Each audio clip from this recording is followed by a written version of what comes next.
Well, to our top story now, a bombshell new report shows that the Department of Defense, yes, the Pentagon, controlled the COVID-19 program from the very beginning, and everything we were told was political theater, basically to cover it up, right down to the FDA vaccine approval process. It was all theater. That means that human beings were used as props, essentially.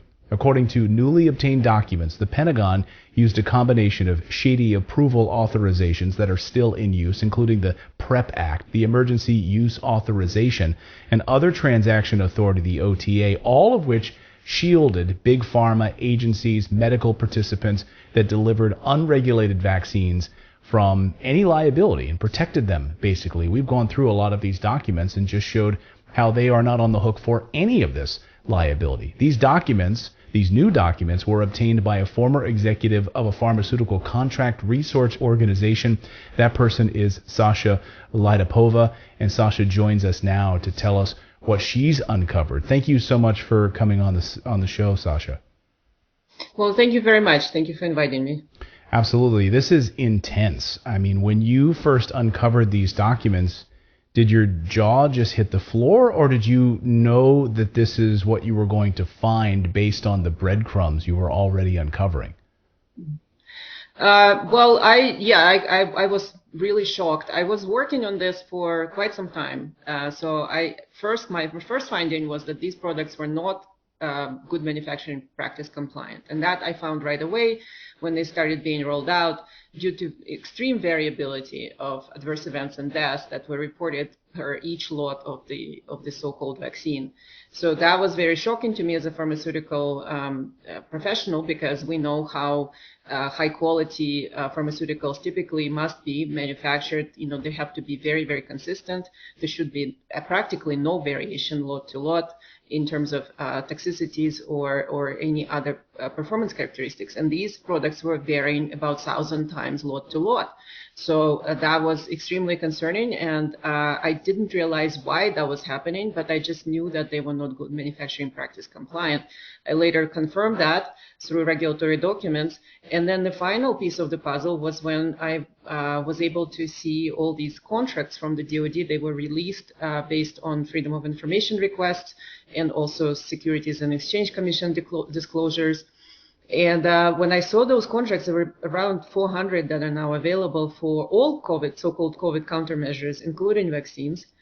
I realized that was really what was going on. The Department of Defense used a very shady contracting practices, and also used several laws that were put in place previous to COVID to do this, to shield pharmaceutical companies, to not conduct proper clinical trials, to do a lot of fraudulent, I would say, manipulations of public perception, and all in collusion, obviously, with mainstream media and these pharma companies. And so as a result, we have this theatrical performance called clinical trials, but they were actually not real. They did not, based on the laws that are used here and invoked in this process, the clinical trials are not required at all.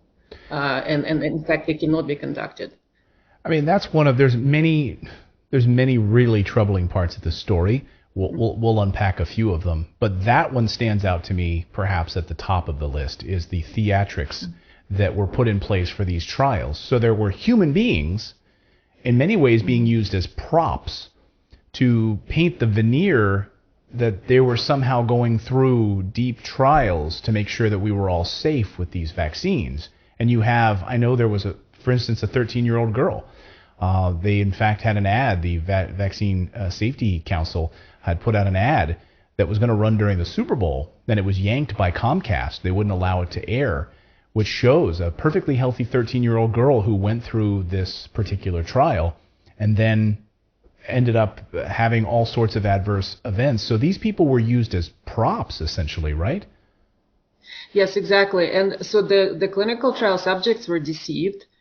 But importantly, most of the clinical trial sites and investigators were also deceived, and most of the FDA employees were deceived, because this particular scam is driven from the top. Only few people, as far as I understand, at the top of these organizations the Department of Defense, HHS, FDA, BARDA, their legal counsels, they know, but then the rest of the regular employees and rank and file, and especially clinical trial subjects, of course, were kept in the dark.